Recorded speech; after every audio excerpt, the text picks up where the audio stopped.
오늘 국민의힘 선대위 중책을 또 맡으신 분께 직접 또 현장 이야기를 들어보도록 하겠습니다. 국민의힘 선대위의 임태희 총괄상황본부장 연결되어 있습니다. 본부장님 안녕하세요. 네, 안녕하세요. 임태희입니다. 예, 또 오늘 인선 발표된 것이니까 축하드리는 거 맞죠? 네, 좀 무겁습니다. 축하받을 자리가 아니고, 예, 예. 여러 가지 예. 해야 될 일이 많은, 무거운 자리로 책임감 느끼고 있습니다. 진통 끝에 이제 오늘 선대위가 공식 출범을 했는데 자, 오늘 네. 출범식 현장 분위기는 어땠습니까? 오늘 저는 아주 독특한, 아주 기분으로 오늘 행사에 있었습니다. 예, 아마 보신 분들 다 아셨겠지만은 아주 젊은 시민, 고등학생이거든요. 저희 당의 정책 배틀에 참여했던 고등학생이 예, 이 불협화음을 넘어서서 이 작품을 만드는 그러한 메시지를 오늘 얘기를 했습니다. 저는 한마디로 그동안에 우리 당에 여러 가지로 보여졌던 불협화음을 오늘 다 말끔히 씻어내고 정말 정권 교체로 국정 바로잡자. 그래서 대한민국 정말 바꾸자 하는 결의가 충만한 그런 대회로 느꼈습니다. 예. 김종인 전 위원장은 끝까지 선대위에 합류를 안 할 수도 있다 이런 생각도 있었다는 말을 했었는데 극적으로 이제 지난 주말 금요일에 마음을 돌리게 됐죠. 결정적 이유는 뭐였을까요? 저는 그 과정을 누구보다 잘 압니다. 예, 왜냐하면 저는 김종인 위원장을 이렇게 만나면서 계속 후보에 대한 걱정을 하고 향후 선거가 전개될 상황에 대한 걱정을 계속했거든요. 예, 그건 왜냐하면 그만큼 책임감이 있기 때문에 그런 거죠. 그렇기 때문에 선대위에 그런 자기의 책임을 제대로 수행할 수 있는 그걸 책임을 이행을 할 수 있는 그런 체제가 된다면 언제든지 합류할 걸로 생각을 했습니다. 예. 그래서 저도 모시고 들어가야 되겠다 해서 저도 있었습니다.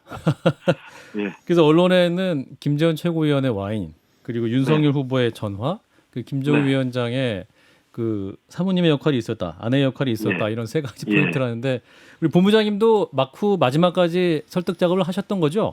그렇습니다. 결국은 이제 목표가 같기 때문에 이제 가는 과정이나 이런 수단에서 약간 차이 차이지 않았겠습니까?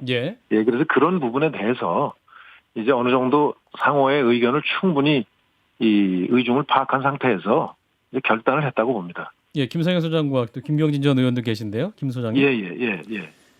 그래서 지금 어쨌거나 저희가 옆에서 보기에는 윤석열 후보하고 김종인 비대위원 선대위원장이 되셨죠. 사이에는 굉장히 갈등이 있었던 걸로 봤거든요. 그 양반 이야기도 나오고 이제 서로 굉장히 날선 말들이 오고 갔는데 그 소통 문제가 어떻게 해결했는지 이게 굉장히 좀 궁금합니다. 개인적으로는.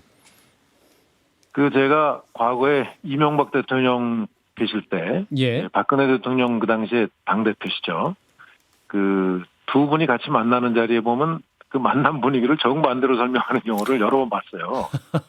그래서 굉장히 윤 후보하고 우리 김종인 위원장 두 분은 굉장히 좀 어법이 좀 다릅니다. 그래서 저도 이제 그런 부분에 대해서 이제 파악을 하고 서로의 좀 이해를 이런 뜻이더라 저런 뜻이더라 하고 상호간에 좀 교환하시도록 하고 그렇게 했습니다. 그래서 앞으로 조금 제가 통역사라고 표시를 말씀을 드렸는데 지난 방송에 저희 그런 역할을 그런 역할을 주위에서 좀 더 노력하면 저는 소통의 문제는 별 문제 없을 걸로 생각합니다. 앞으로 그러면 통역사 계속 있으셔야 되겠네요. 제가 영광하겠습니다. 근데 지금 이제 출범식이 있었지만 갈등의 소진이 여전히 남아 있다 이런 지적도 있습니다. 민주당 우상호 의원은 갈등에 봉합된 거다. 2차 위기가 반드시 올 거다 이런 말도 하는데 어떻게 답하시겠습니까? 오늘 연설문 제가 말씀드린 젊은 시민의 연설문에서도 있듯이 어떤 각자의 개성이 있기 때문에 불협화음은 얼마든지 있을 수 있다고 봅니다. 그러나 이제 그거를 이제 조율하고 하는 이제 이 시스템이 문제죠. 저희가 이제 선대위가 구성되기 때문에 그런 문제 결국은 그런 역할을 하라고 저도 이제 참여를 했고 또 많은 그동안의 과정을 통해서 이제 후보 비서실이나 이런 데서도 또 이 당무를 담당하고 있는 사무총장이나 이런 분들도 충분히 이제 그런 부분에 대해서 역할을 할 수 있도록 교육이 전 됐다고 생각합니다. 네, 김성현 소장님. 예, 그 지금 총괄생활본부장을 맡으신 것 아닙니까? 이 역할도 좀 궁금하고요. 예. 그리고 이 경우에 좀 이렇게 좀 새롭게 별동대이면서 지도부이면서 이런 좀 조직이 만들어져서 예. 김병준 우리 상임선대위원장님의 역할은 좀 어떻게 조정이 되는지도 잘 그림이 좀 안 그려지거든요.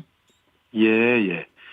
지금 그 이제 뭐 정책본부, 조직본부 이렇게 본부들이 있지 않습니까? 총괄본부 형태로. 그래서 총괄본부들이 이 독자적인 이 독립적인 이제 업무를 자기 책임하에 해나가는데 불가불 생길 수 있는 이 조율의 필요성이 생기는 이슈들이 이제 생길 겁니다. 그럴 때 결국은 이제 이 우선순위, 완급 또 선호를 이렇게 가려주는 그런 역할을 우리 총괄 상황본부에서 해야 될 것으로 이렇게 현재 인식을 하고 있고요. 김병준 상임선대위원장님은 워낙 그동안의 정책이나 또 국정에 아주 깊숙한 부분까지 참여를 했던 분이시기 때문에 정책을 중심으로 해서 또 여러 가지 정무적인 아마 그런 판단에 도움을 주실 걸로 생각합니다. 그래서 이 운영상에 그런 저는 큰 문제가 없으리라고 생각합니다. 그런데 이제 이번에 갈등의 핵심이었던 윤핵관, 윤석열 후보의 핵심 관계자, 윤핵관에 대한 인사 조치를 이준석 대표가 요구를 했었는데 그 부분은 명확히 좀 가시적으로 보여진 게 없고 또한 김종인 위원장과 김병준 위원장 사이에도 역할 조정이 명확하지가 않아서 또 갈등 벌어지는 거 아니냐 이런 예상도 합니다. 그 역할은 이제 목표가 같기 때문에 역할로 충돌하는 거는 아까 말씀드렸듯이 뭐 상호간에 소통하면서 얼마든지 조율할 수 있는 사항이라고 생각합니다. 특히 이제 이 당 대표하고 김병준 위원장님의 역할이 좀 명확하게 구분이 되지 않습니까? 당 대표는 이제 홍보 소통 쪽을 담당을 하고 그 나머지 뭐 예를 들어서 정책 부문을 중심으로 한 조직은 사실은 그건 뭐 이 당 원래 기존 조직에서 하는 거니까 정책 부문을 중심으로 한 어떤 이런 조율 문제는 김병준 의원께서 아무래도 깊이 이제 참여를 하시게 될 테고 그렇기 때문에 자연스럽게 흔히 그 두 상임위원장님의 주특기에 의해서 저는 이미 역할은 나눠질 수 있다고 생각합니다. 근데 이제 지금 말씀을 들어보면 저는 좀 더 의아해지게 되는데 이제 이름은 상대히 상임선대위원장인데 이준석 홍보본부장과 김병준 정책본부장으로 지금 격화되는 것 같은 느낌이거든요. 전반적인 상황을 조율하는 느낌은 전혀 지금 말씀 설명으로는 없는데요. 이준석 대표는 이제 2030의 소통 문제 그리고 그거와 관련된 이 홍보 문제를 전담하기로 본인이 자청을 했죠. 대표께서 그렇기 때문에 명확하지 않습니까? 그리고 이제 당연히 우리 후보의 동선과 상당 부분을 아마 같이 이렇게 이제 아마 정말 러닝메이트식으로 다니면서 젊은이들과 소통하는 저는 이런 활동을 주로 역점적으로 할 겁니다. 그러면 사무실에서 주로 뭐 정책을 이제 한다거나 그 정책을 어떻게 소통을 한다거나 하는 문제는 그건 분명한 이제 내용의 문제와 이 정책에 대한 이 뚜렷한 어떤 방향이 있어야 되지 않겠습니까? 이제 그런 부분은 이제 대표가 하기보다는 이제 김병준 위원장께서 이제 여러 가지 그동안의 국정의 중심에 섰던 그런 경험을 바탕으로 해서 그 부분을 후보께 자문하고 또 조율해주는 그런 역할을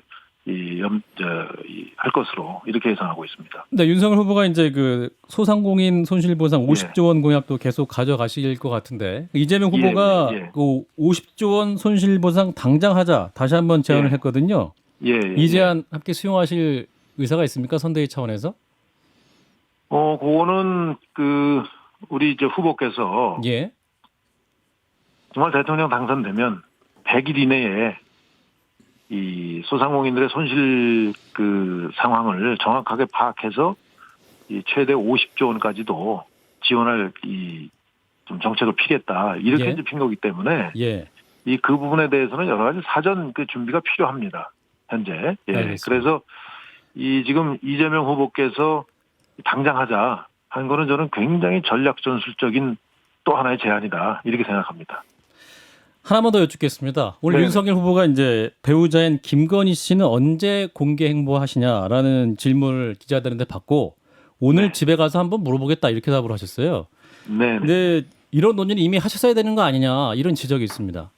네. 제가 그 부분에 대해서는 정확하게 저도 지금 처음 선대위에 지금 합류를 했기 때문에 예. 알지는 못합니다.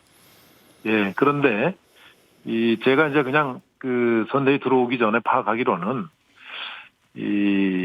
좀 이렇게 정치에 대해서 처음에 이 후보께서 나올 때 굉장히 좀 반대하는 입장이었다고 그렇게 돼 있지 않습니까? 김건희 씨가.